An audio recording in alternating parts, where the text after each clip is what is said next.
masih tetap semangat belajarnya? Ya, harus tetap semangat belajar ya. Karena kita sebagai umat muslim harus tetap menuntut ilmu. Sebagaimana Rasulullah Shallallahu Alaihi Wasallam bersabda dalam hadis Ibnu Majah yang mengatakan, "Thalabu ilmin faridatun ala kulla muslimin", yang artinya menuntut ilmu itu wajib setiap muslim. Hadis tersebut menjelaskan bahwa menuntut ilmu itu wajib. Nah, di dalam Al-Quran juga telah dijelaskan keutamaan menuntut ilmu. Nah, tapi ingat ya, menuntut ilmu itu tidak hanya ilmu dunia, tetapi juga ilmu untuk mempersiapkan kehidupan di akhirat kelak. Nah, itu tadi merupakan motivasi buat Ananda sekalian untuk tetap semangat belajarnya. Begitupun dengan ustadz dan ustazah yang ada di sekolah, selalu tetap menuntut ilmu ya, dan selalu memberikan ilmu apa yang telah didapatkan kepada Ananda semua.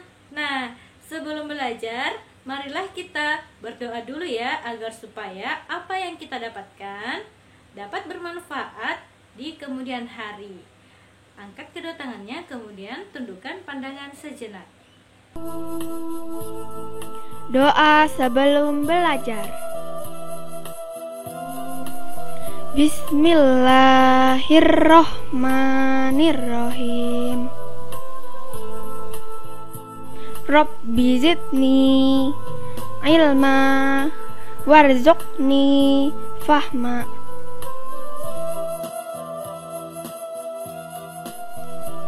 Artinya, ya Allah, tambahkanlah aku ilmu dan berilah aku rezeki akan kepahaman. Sekarang kita masih berada di tema 1, subtema kedua, pembelajaran 5 dan 6. Nah, berkaitan dengan subtema kita hari ini, yaitu manusia dan lingkungan, sesuai dengan surah Al-Anbiya ayat ke-16. Tapi ingat ya Ananda sekalian, apa yang telah dipelajari sebelumnya harus tetap diulang kembali ya, agar supaya pelajaran kita tidak dilupa. Ingat ya. Nah, adapun tujuan pembelajaran kita, yaitu yang pertama, Anandaku mampu menjelaskan manfaat otot dan sendi pada manusia. Kemudian yang kedua, Ananda mampu membuat karangan tentang otot manusia berdasarkan ide pokok. Kemudian yang ketiga, Anandaku mampu membuat model rangka manusia. Kemudian yang keempat, yaitu Anandaku mampu membuat sampul berdasarkan desain yang disukai. Kemudian yang kelima, Anandaku mampu menggambar ilustrasi berdasarkan karangan yang telah dibuat. Nah, ada beberapa tujuan pembelajaran yang telah kita laksanakan sebelumnya ya. Oke, nah sekarang Ustazah mau bertanya nih, selama di rumah apakah Ananda sekalian tetap olahraga atau tidak? Ayo, setiap pagi atau setiap sore? Atau ada kedua-duanya? Ada? Ya, kita harus tetap olahraga ya. Karena, kenapa coba? Karena agar tubuh kita tetap sehat. Kemudian apa lagi? Ya, tidak mudah terkena penyakit. Apalagi pada saat sekarang ini kita berada pada pandemi yang diharuskan untuk tetap berolahraga agar tidak mudah terkena virus seperti itu ya. Dan juga olahraga untuk membantu mengembangkan otot supaya lebih kuat. Nah, di pembelajaran sebelumnya Ustazah telah menjelaskan yang dimaksud dengan rangka manusia. Nah, coba ulang, apa yang dimaksud dengan rangka manusia? Ayo, siapa yang ingat? Nah, rangka manusia merupakan alat gerak pasif. Karena, kenapa coba? Karena hanya dapat digerakkan jika ada otot dan persendian. Otot memungkinkan kita untuk gerak dan berpindah ke tempat yang satu ke tempat yang lainnya. Masih ingat tidak fungsi dari otot? Ya, masih ya.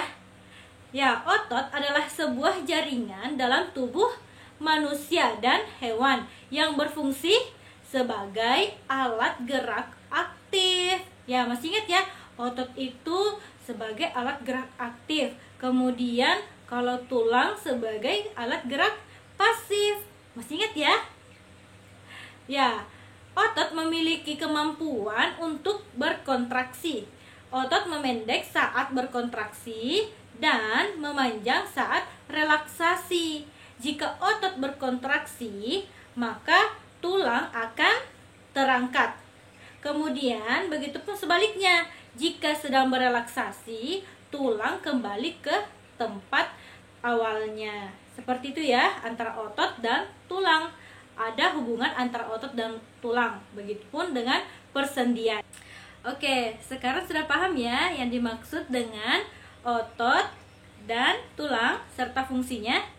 Sekarang kita juga harus tahu apa yang dimaksud dengan sendi. Ya, sendi dalam tubuh kita. Nah, sendi merupakan tempat pertemuan antara beberapa buah tulang yang ada dalam tubuh kita. Dan ingat ya, bahwa ada 360 sendi yang ada dalam tubuh kita. Wah, ternyata banyak juga ya sendi dalam tubuh kita. Tapi yang kita ketahui hanya ada beberapa saja dulu ya. Yang pertama yaitu sendi putar. Sendi putar sesuai dengan namanya, sendi ini memiliki karakteristik. Silahkan diperhatikan. Ya, memungkinkan satu tulang dapat melakukan putaran terhadap tulang lain. Sendi ini dapat digerakkan memutar. Ayo, kayak apa? Ya, betul sekali. Pertemuan tulang leher dengan tulang tengkorak. Seperti ini ya. Ini pertemuan leher dan tengkorak. Dapat memutar ya, seperti ini.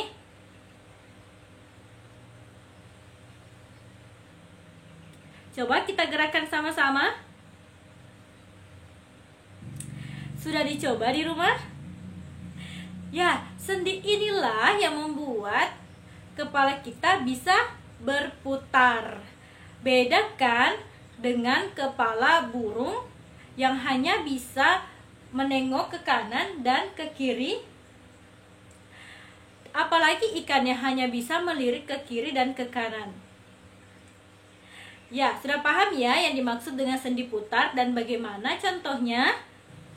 Oke, yang kedua adalah sendi peluru. Bukan ya, ini bukan sendi yang bisa menembak, bukan. Nah, sendi ini yang dimaksud adalah sendi yang bisa bergerak ke segala arah. Tahu tidak yang bagaimana?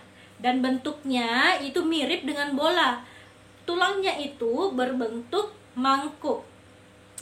Ada yang tahu sendi peluru ini yang seperti apa? Ya, sendi ini yaitu hubungan antara lengan atas dan tulang bahu.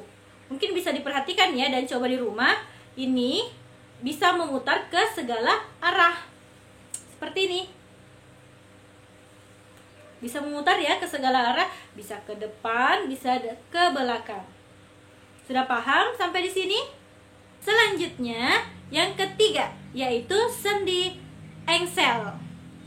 Sendi ini merupakan sendi yang memungkinkan terjadinya pergerakan satu arah saja. Biasanya, sendi engsel hanya bisa diluruskan atau ditekuk. Ada yang sudah kebayang gak nih sendi ini yang di mana? Ayo. Ya, betul sekali. Sendi ini berada pada lutut dan siku. Ya, kita perhatikan ya. Dan kita coba di rumah. Sendi apa tadi namanya?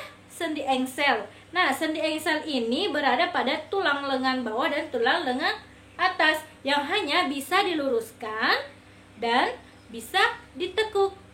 Jadi ingat ya, sendi engsel itu yang bisa diluruskan dan bisa ditekuk. Sama juga dengan lutut ya. Sudah paham? Dan silahkan coba sendiri di rumah. Yang keempat adalah sendi pelana. Pasti pernah dengar kata pelana? Iya, ada sendi yang fungsinya mirip seperti pelana. Sendi ini mampu membuat gerakan dua arah, yaitu ke arah samping dan depan. Seperti apa? Ada yang tahu? Ya, betul sekali, yaitu sendi yang berada pada tulang telapak tangan dan ibu jari. Sendi ini dapat digerakkan kedua arah. Ini ya, antara telapak tangan dan ibu jari, bisa ke depan dan bisa ke belakang. Mungkin bisa diperhatikan dan diperagakan di rumah. Sudah paham sampai di sini tentang sendi pelana? Sekarang yang kelima, sendi geser. Mungkin bisa diperhatikan ya gambarnya sendi geser. Ya, sendi geser merupakan sendi yang memungkinkan gerakan antara tulang yang satu menggeser ke yang lainnya. Contohnya bisa diperhatikan, terdapat di antara tulang-tulang pergelangan kaki. Gerakan ini terbatas ya, yaitu hanya dapat menggeser. Seperti itu. Sudah paham? Nah, bagaimana? Sudah paham kan macam-macam sendi yang ada dalam tubuh kita? Itu merupakan salah satu saja ya yang ada dalam tubuh kita. Nah, kerja otot ada yang dapat dikendalikan oleh kita secara sadar dan ada pula tanpa kita sadari. Mata yang berkedip dan jantung yang berdetak itu merupakan pergerakan yang tanpa kita sadari. Untuk otot yang bergerak atas perintah kita, yaitu otot rangka, berperan dalam membantu kita melakukan aktivitas sehari-hari. Nah, tahu tidak yang dimaksud dengan otot rangka? Ya, otot rangka adalah otot yang melekat pada tulang-tulang tubuh kita. Otot memiliki peranan penting bagi tubuh kita. Mau tahu bagaimana kehebatan otot-otot dalam tubuh kita? Oke, sekarang silahkan perhatikan buku tematiknya. Sudah diperhatikan buku tematiknya halaman 66 tentang teks bacaan yang berjudul Kehebatan Otot Manusia. Ya, otot memiliki peranan penting ya bagi tubuh kita. Sudah tahu ide pokok dari teks bacaan tersebut? Ya, yang pertama, paragraf pertama, ide pokoknya adalah manfaat otot bagi manusia. Kemudian, yang kedua adalah lokasi otot polos dan tugasnya. Kemudian, yang ketiga yaitu lokasi otot rangka dan tugasnya. Kemudian, yang keempat tentang lokasi otot jantung dan tugasnya. Nah, sudah tahu ya ide pokok pada teks bacaan tersebut. Sekarang tugas Ananda sekalian yaitu membuat karangannya yang bertemakan tentang kehebatan otot manusia berdasarkan ide pokok yang Ustazah tadi sebutkan ya. Jadi silahkan membuat karangan 3 paragraf. Ingat ya, membuat karangan 3 paragraf pada buku tugasnya. Sudah paham ya yang telah diberikan? Nah, Ustazah mau bertanya nih, masih ingat tidak yang dimaksud dengan gambar ilustrasi? Ada yang masih ingat? Ya, gambar ilustrasi adalah gambar yang menceritakan tentang suatu peristiwa yang terjadi dalam cerita. Nah, kemarin-kemarin atau pembelajaran sebelumnya, Ustazah telah memberikan tugas yaitu membuat sampul buku atau cover. Nah, itu merupakan salah satu gambar ilustrasi. Ya, sudah paham ya? Nah, jika Ananda menggambar ilustrasinya itu ilustrasi manusia. Nah, harus yang diperhatikan adalah unsur proporsi dan perbandingan. satu bagian dengan bagian lainnya secara keseluruhan dan anatomi yang berkaitan dengan besar kecilnya ukuran badan atau tubuh. Ya, sudah paham ya yang dimaksud? Sekarang silahkan buka buku tematiknya halaman 75. Sudah dilihat? Ya, sekarang silahkan membuat wajah tokoh komik yang ada pada buku tersebut. Silahkan, kemudian bisa dibimbing oleh bunda atau ayah. Sudah paham ya untuk tugasnya? Jadi ada 2. Yang pertama yaitu membuat karangan 3 paragraf berdasarkan ide pokok tersebut. Kemudian yang kedua, membuat sketsa atau gambar komik yang ada pada buku. Sudah paham ya? Oke, cukup sekian materi yang saya sampaikan. Mohon maaf apabila ada kata yang salah. Assalamualaikum warahmatullahi wabarakatuh.